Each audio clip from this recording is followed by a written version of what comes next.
Hey everybody, I'm Barbara Ann. Welcome back to my channel, Straight Out of Context. You have got to see this.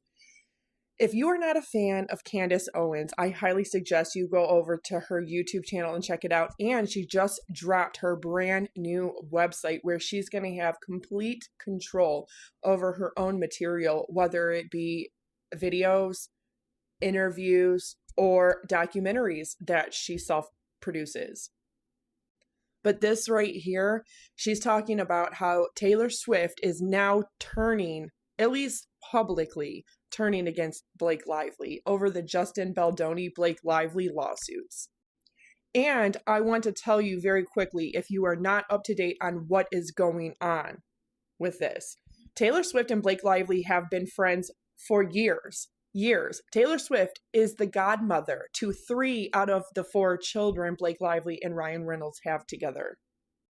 The Daily Mail has run an article about how Taylor Swift is taking a step back from Blake Lively as dramatic legal battle with Justin Baldoni threatens their decade-long friendship.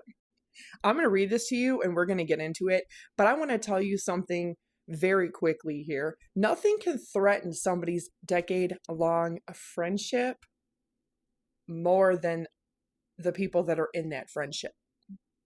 If Blake Lively is telling the truth, her friend should be backing her. Okay, let's get into it.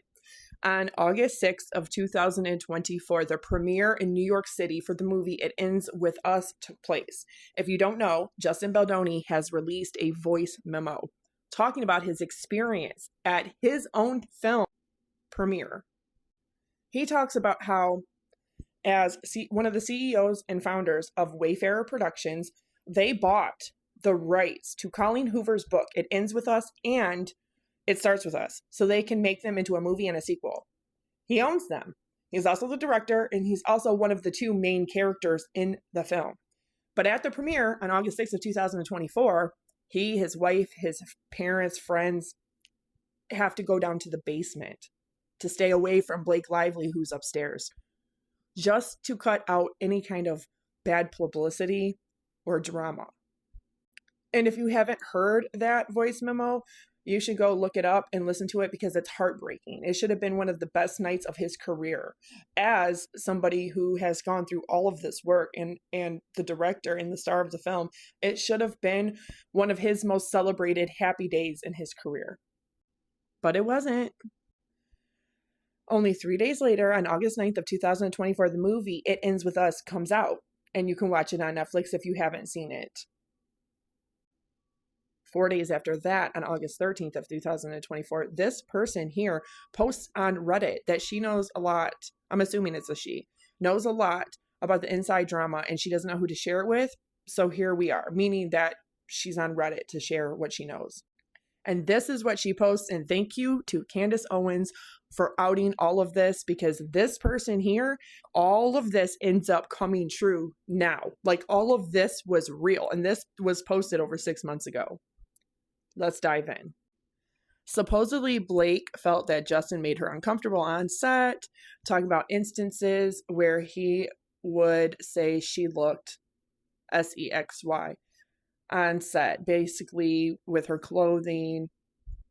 Don't know the context around it, this person says.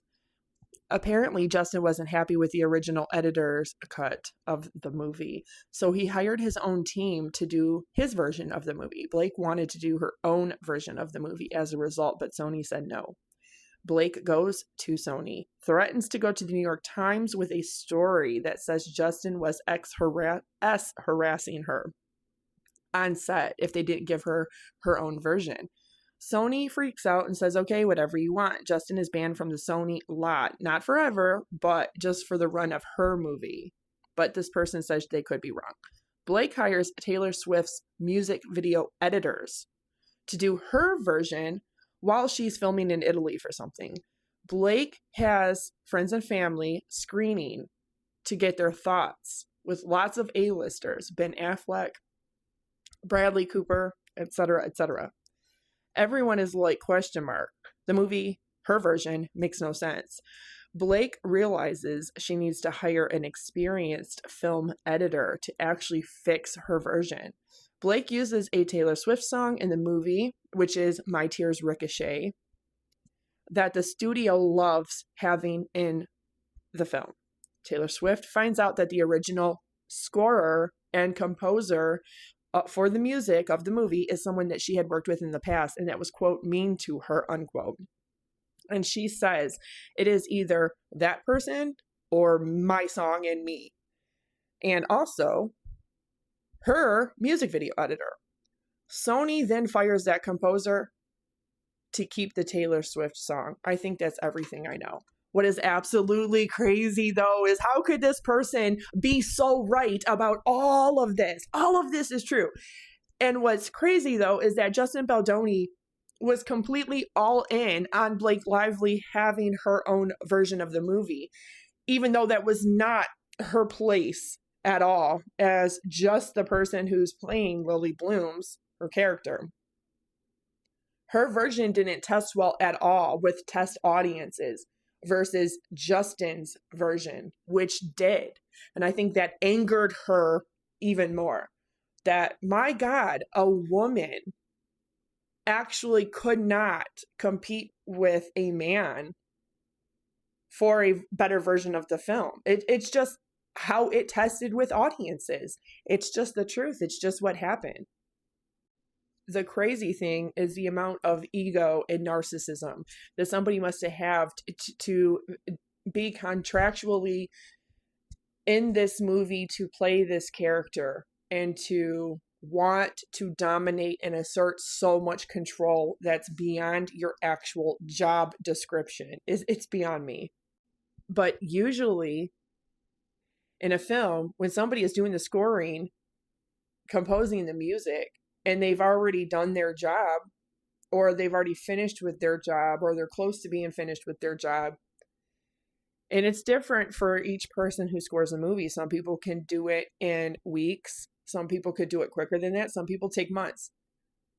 But the fact is, they don't just drop their composer last minute and have to hire a whole new composer to score the whole movie. That's completely unheard of. The fact that Taylor Swift can say, oh, my song's not going to be in there, and Blake can't use my music video editor unless you guys get rid of that guy who's already been hired to do a job on the film. And the film does use Taylor Swift's song, My Tears Ricochet, and she's credited for it.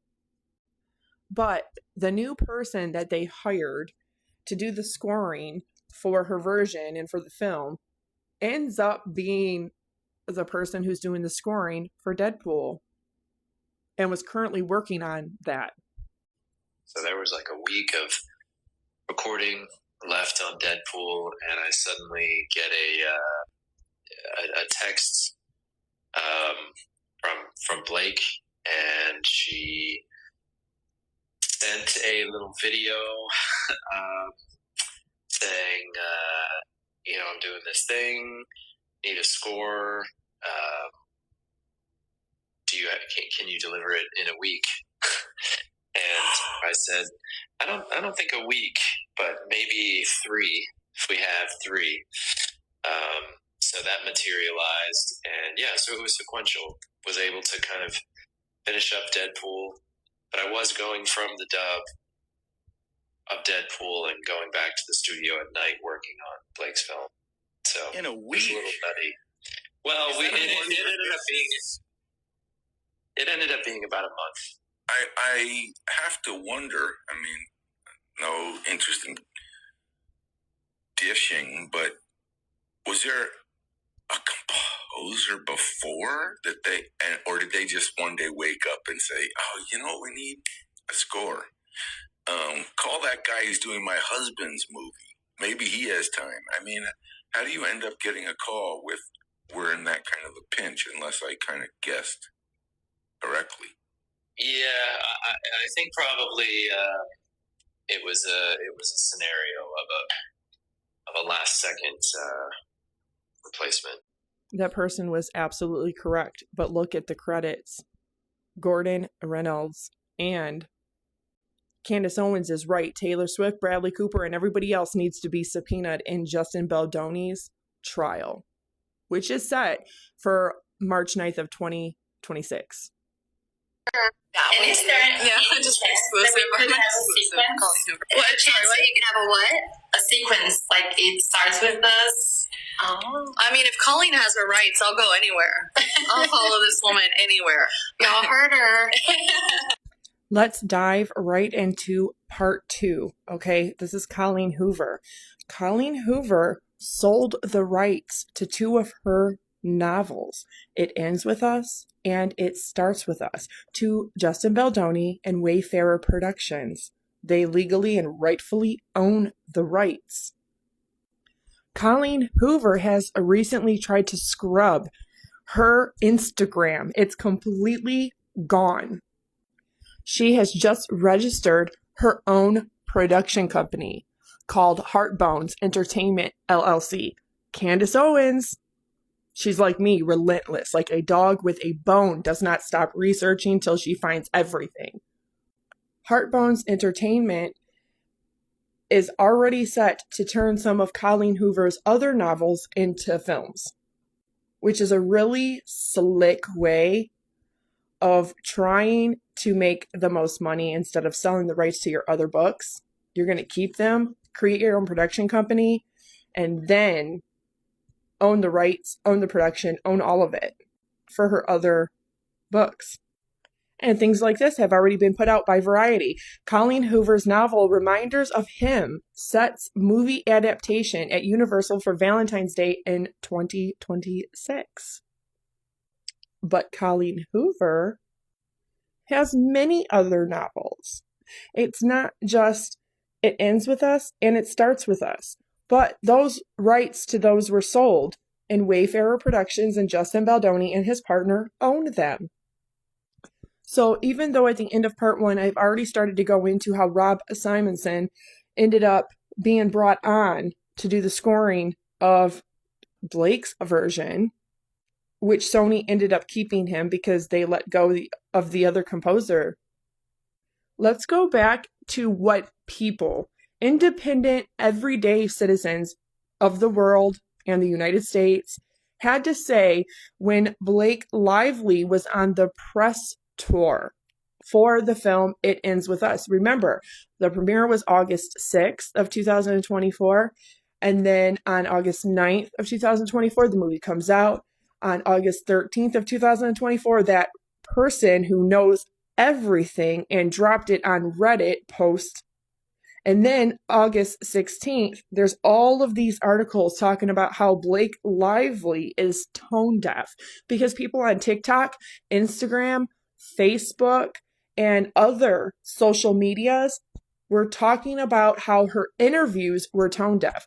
One interview in particular, she tells you to grab your best friends and your best florals and the popcorn and go see the movie, completely skating over the fact that the movie isn't this woman's adventure and journey to finding herself. It's about the very harsh underlying DV topic. And then in another part, I still am dumb. I can't even find the words. In another part of an interview, she literally says, when asked, what would you say to people when they ask you questions about the DV part of the film, or if they ask you for advice? She goes on to say, oh, well, we could always just give them my address, give them my phone number. In fact, I think we can location share. Being sarcastic about anybody that's a survivor or currently under strain of a DV relationship. What do you expect from me? I'm just a star in the film. You shouldn't expect to ask me anything. What do you want me to give them? My email address, my address, my number, location share so they know where Blake Lively is at so they can come ask me about DV? It was completely tone deaf, to say the least. To be quite frank and quite honest at the very most, this is just bullies and their tactic to completely dive into their own ignorance in topics like DV, which she has never even experienced or knows anything about, to completely overshadow the fact that people might come up to her and ask her. She might actually have a real DV survivor or currently in a DV situation come up to her and ask her questions, because this film is supposed to be about that. But the character is also tone deaf, because the character not only has something a lot of DV survivors and people that are in current DV relationships don't have. She has her own floral shop. She has a very large support system. She still has her mom. She has her best friend. She has an ex who has got a very successful job and restaurant and a very nice place to live. So that right there is already tone deaf for the character, because she already has not only equality, but an equity that most DV survivors and people that are in DV relationships don't have access to. They don't have access to that kind of support, those kinds of resources to be able to leave or just go somewhere else if they need to. So in my own opinion, It Ends With Us is completely tone deaf. The character Lily Blooms is tone deaf. She chooses to stay because he's rich, he's hot, he's a doctor. She has her own career, her own money, her own means, her own support system, and she has somebody in her life that actually will support her financially, physically, emotionally, and stability, will give her a place to live. Those are all things that most DV survivors do not have at all, not even one of those things. Blake Lively doesn't only struggle in interviews or on the red carpet or in films in her roles as coming across as relatable. She's not. That's why she comes across that way, because she has no idea what it's like to actually be in a DV situation. She has absolutely no idea what it's like for these people that are in these types of relationships or marriages, what it's really like for them.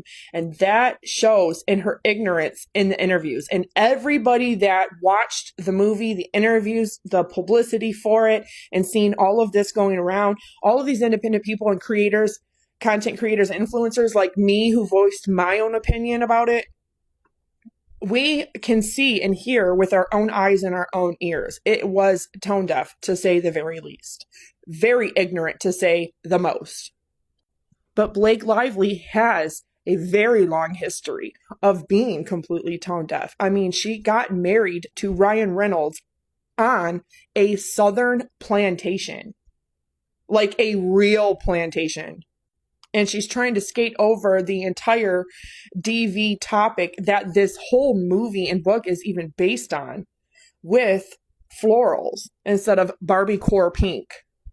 She also has weaponized her long-term, very close friendship with Taylor Swift and her husband, who's very successful, Ryan Reynolds, as a way to get a leg up in her own film and in her own roles, in her own workspace. She is a mean girl. That's just a fact. And her entire career, these whispers and speculations have come out because people have spoken their experience with her. Even going back to high school. Go look it up on TikTok. Blake Lively already comes from a family that is in the entertainment industry, even if they were not A-listers. She comes from a family that was successful financially and with steady work for years in acting. But besides getting married at a plantation where actual people, African American peoples, were enslaved, if that wasn't tone deaf enough, if completely skating over the DV topic that is It Ends With Us wasn't enough, if completely disregarding if any survivor comes up to her and asks her questions about the film, don't want them to know my email address or name or number or location share, what are you expecting me to give them? wasn't tone deaf enough. She also mocked Kate Middleton with the whole "where's Kate" thing. Kate was going through cancer, and I know because I survived stage 3 cervical cancer.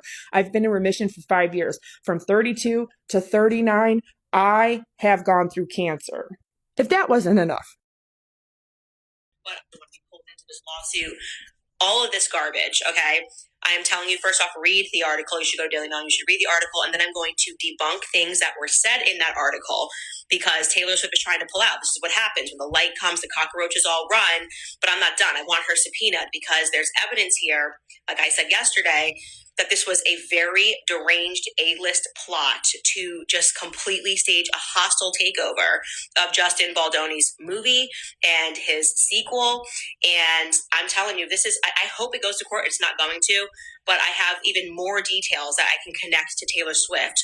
Crazy. Something that got sent to me yesterday. That is what Candace Owens has said on Instagram. And of course, we know that this is the entire basis for 5 different lawsuits that are going on. Blake Lively's suit in California with the state of California, hers in New York City that has to do with the same lawsuit, but federally. There's Justin Baldoni's $250 million lawsuit against the New York Times for conspiring with Blake Lively and her team without doing their verifying and corroboration of the facts before they published, which of course, he has every right because he had a $250 million contract with WME, and their article forced his agency to drop him. And his lawsuit now against Blake Lively and Ryan Reynolds, which is for $400 million. But there's also Stephanie Jones, his prior publicist, who is suing him. So that's 5 lawsuits total.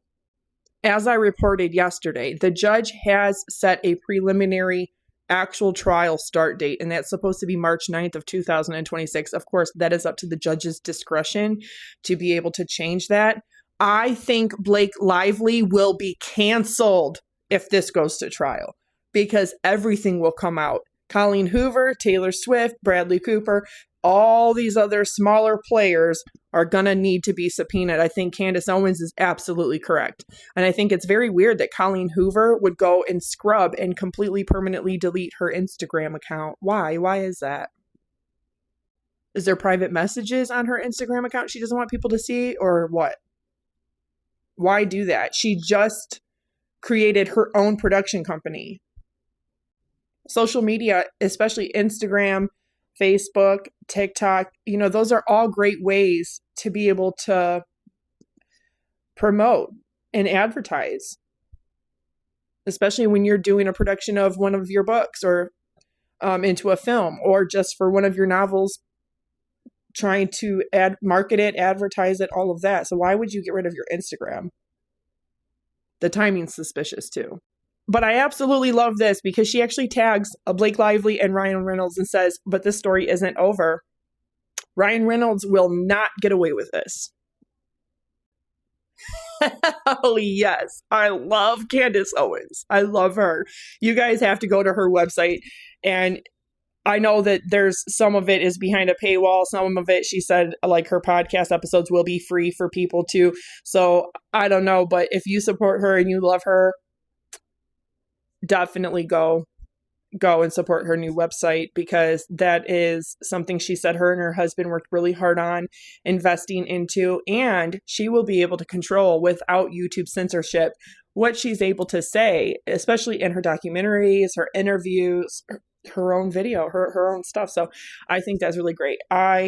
This is one person I definitely would support because she and her team work really hard to bring the truth and the facts of what's really happening, not what celebrities are trying to use the mainstream media to tell you is happening. But the fact is, she actually tagged Blake Lively and Ryan Reynolds, and it's hilarious. But back to Blake Lively's original publicity and interviews for the movie It Ends With Us. It went bad. It went bad because people like me, people like you, people that just have an account on YouTube or TikTok or Facebook or Instagram or any other social media website, we were seeing the articles being shared. Even in private messages, we got people that were like, oh, hey, did you read this article, and have it sent to you. We knew that Blake Lively something was going on here with this film. But this is where the whole Taylor Swift stuff comes in. Her and Blake Lively have been friends for years. She is the godmother to 3 out of 4 children that Blake Lively and Ryan Reynolds share together. That's a pretty serious friendship, that you are the actual godmother. In the event that something happens to those children's parents, you will literally take custody of them and finish raising them. That's what that means. It's not just a term of endearment. It's literally meaning that you will be the godmother. Yeah. And being a godmother also means that you are active in those children's lives until they become adults and even past adulthood. And you are supposed to be a role model for them. You are supposed to help their emotional needs, their physical growth, their spiritual growth, their journey with God. You're supposed to be a nurturer and an enabler of that positive attributes and characteristics in children as they're growing. That's a part of being a godmother or a godfather as well, that responsibility. So I think that's huge that Blake Lively and Ryan Reynolds would make Taylor Swift the godmother of 3 of their children. And let's not forget how tone deaf Taylor Swift is, to literally go in front of an entire award ceremony, the Grammy Awards in 2024, and pull Lana Del Rey, whose album is in the same category as yours and has Jack Antonoff, the same producer as you, and yet you win and she doesn't, to pull her on stage and then completely overlook Celine Dion right there. And you're going to go on to talk about how Lana Del Rey is hiding in the corner, and she is so amazing and legendary, and she's done all of these things for women and girls and music, and she's such an icon, while you have Celine Dion, literally a bilingual, multi-nation artist, her entire life right by you. That's the most tone deaf thing I have ever seen. But then to go on in the same award, to get a second one, and to go up there in front of all of your peers who are working on their own music and their own movies and their own projects, and announce your album. Like, the Grammy stage is your own personal mouthpiece and megaphone. That is not covert narcissism. That is blatant, very obvious narcissism. But Candace Owens is talking about the same article that I'm talking about. Taylor Swift taking a step back from Blake Lively as dramatic legal battle with Justin Baldoni threatens their decade-long friendship. Nothing can threaten a decade-long friendship than your disloyalty and your little, I'm going to save my own reputation and run. I think that Candace Owens is absolutely correct. She says she got word back from Taylor Swift's people, and they're telling her that this is 100% confirmed, that they're not friends anymore. So does that mean Taylor Swift is going to divorce being godmother of 3 of the children? And the reason why she's putting this out in her person, Tree, who helps do all of her publicity with all these mainstream media, whether it be on web page or print, magazine, what have you, radio, it says here, Taylor Swift is taking a step back from her friendship after feeling like she was used as an intimidation tactic by the actress in a lawsuit she never wanted to be embroiled in. Then you guys shouldn't be mean girls and bullies and try to literally do whatever you have to do to get your way and use your womanhood and your gender to be able to do that. And then in the same breath, Taylor Swift talks about fuck the patriarchy and shit in her music. Please, girl, please. Taylor Swift is heavily implicated in these lawsuits. And remember, there's 5 of them because she was present at a meeting with Ryan Reynolds over this film, It Ends With Us. She does an entire song. Her song, My Tears Ricochet, her song was used in the film. But it's when Lively later appeared to threaten Baldoni in the text messages in the lawsuits, comparing herself to Game of Thrones character Khaleesi in a series of text messages in which she refers to Ryan Reynolds and her best friend Taylor Swift as her, quote, dragons, unquote. This was reportedly the final straw for Taylor Swift, but it didn't stop her from inserting herself or going to the meetings of a movie. She's saying for the time being, she's taking a step back from her friendship with Blake Lively. But is she? Well, Daenerys Targaryen has lost one of her dragons. And that's pretty egotistical for Blake Lively to compare herself to Khaleesi, mother of dragons. Taylor has politely backed away from it all. She's conscious of her own image and hates that she was ever even mentioned. Okay, wow, I really did not anticipate this being 4 whole parts, but I just had this much to go over. If you didn't know, this is Justin Baldoni and his beautiful wife. And there's a lot of people, and this is just a theory of people out there on the internet. This is not my opinion. This is not my theory, but it is going around. You can research it and look it up yourself, that Blake Lively actually had a crush on him. And the fact that he didn't reciprocate that is maybe one reason why she's so butthurt. But let's get back to this, because I have this to say. Taylor Swift has been friends with Blake Lively for a long time. If Blake Lively is telling the truth in her 2 suits in the state of California and federally, she's trying to allege against Justin Baldoni. Why wouldn't Taylor Swift back her? That is your friend. It's not even just about loyalty. It's about, I thought you were a feminist. I thought Taylor Swift went through something like this. Because in 2017, Taylor Swift had a SA trial based on this right here. This is the actual picture of somebody inappropriately touching her. And if you don't know, you can look up Taylor Swift's SA trial and everything that took place in that. So I'll just leave it at there's that. But let's get back to this, because if Taylor Swift was ever a good friend to Blake Lively, and Blake Lively is fundamentally telling her truth and her experience of what really happened, and she has just and legal cause under her civil and constitutional and basic human rights to actually pursue a lawsuit that is based in truth, her friend should be backing her, and we're not seeing that. We're seeing Taylor Swift do what she has always done. And this is her modus operandi. This is what Taylor Swift does. Anytime there's any kind of hint at something negative in the press that could be linked to her. But it's only okay if she comes out the victor of an SA case. And it wasn't even, it was a harassment. It was a touching thing. Not that that does not make it any better, but what I'm saying, what Blake Lively is alleging is just as bad and worse, plus some, from what Taylor Swift herself experienced. So why wouldn't she, as her friend, as the godmother of 3 of her children, as somebody who has known her for a long time, why wouldn't she publicly back her and support her?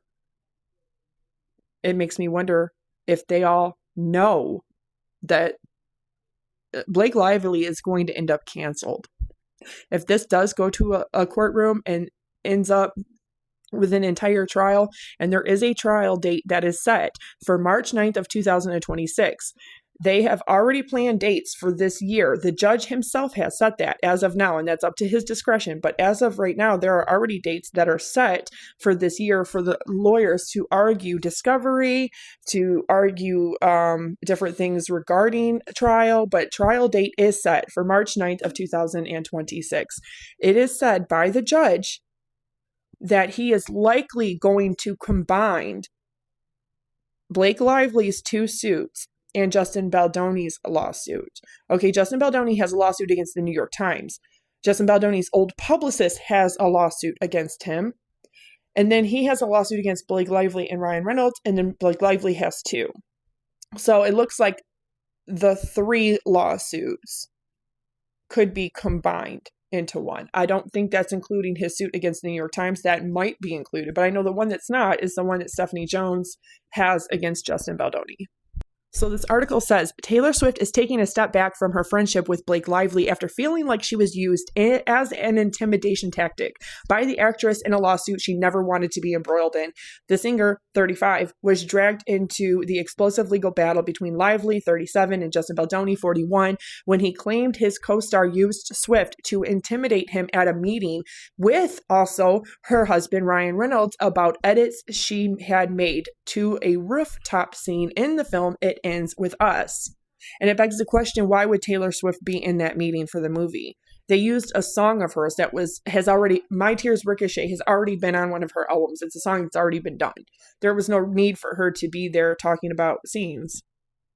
This is where he was intimidated to comply with Blake wanting to do her own direction for the entire script and for the scenes, and wanted to have her whole entire own version of the movie. Like her own director's cut. The problem is she's not the director. Justin Baldoni is the director. Lively later appeared to threaten Baldoni by comparing herself to Game of Thrones character Khaleesi in a series of text messages which she referred to Ryan Reynolds and Taylor Swift as her dragons.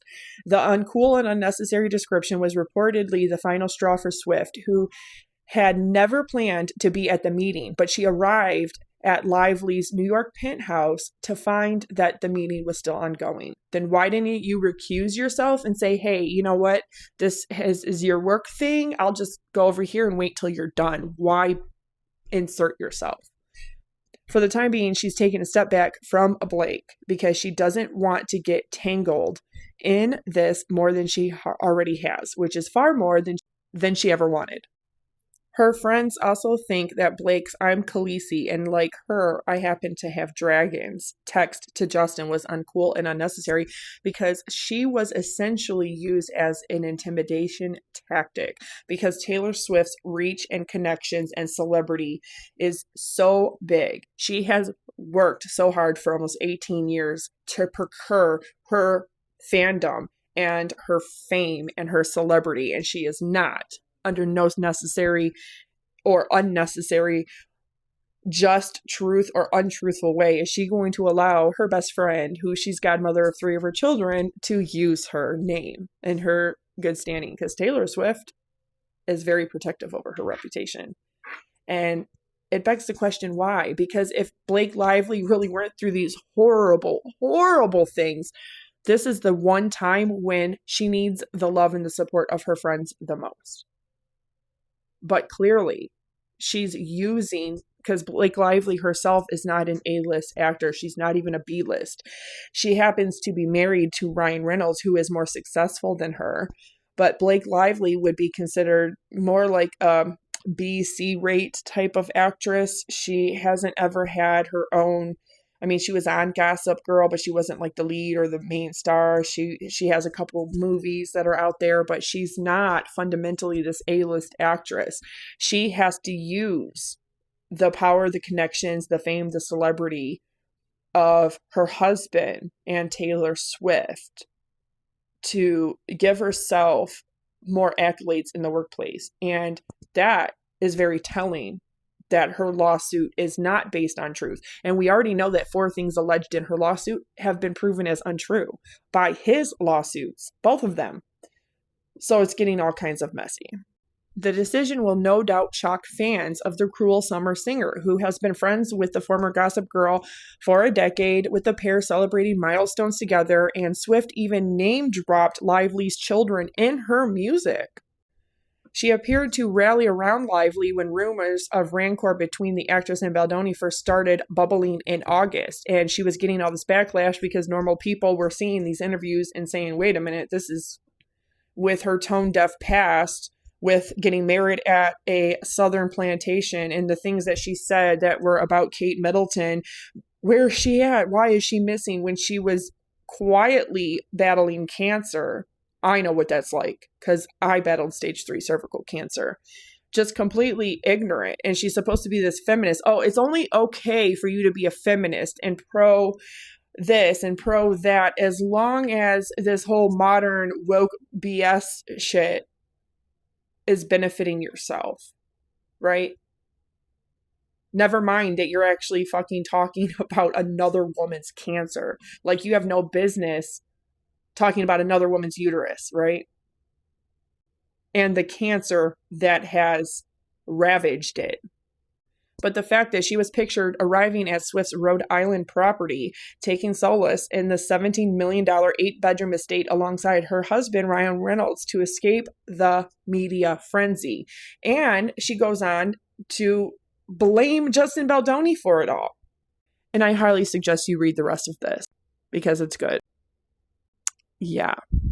Taylor Swift is much more involved than what people want to think. And I know her fans are going to hate it and her stans are going to stand her. But you guys, she needs to be subpoenaed and she needs to have her communications subpoenaed also.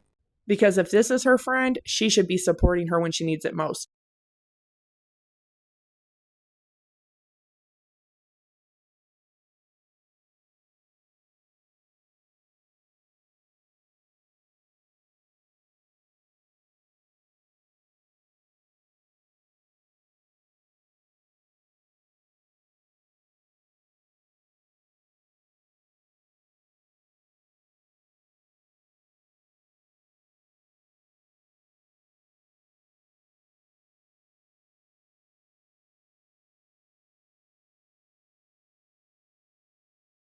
So there was like a week of recording left on Deadpool, and I suddenly get a text from Blake, and she sent a little video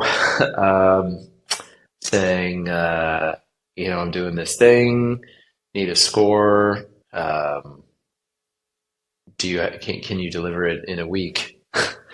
And I said, I don't think a week, but maybe 3 if we have 3. So that materialized, and yeah, so it was sequential. Was able to kind of finish up Deadpool, but I was going from the dub of Deadpool and going back to the studio at night working on Blake's film. So in a it was week, a little nutty. Well, it ended up being about a month.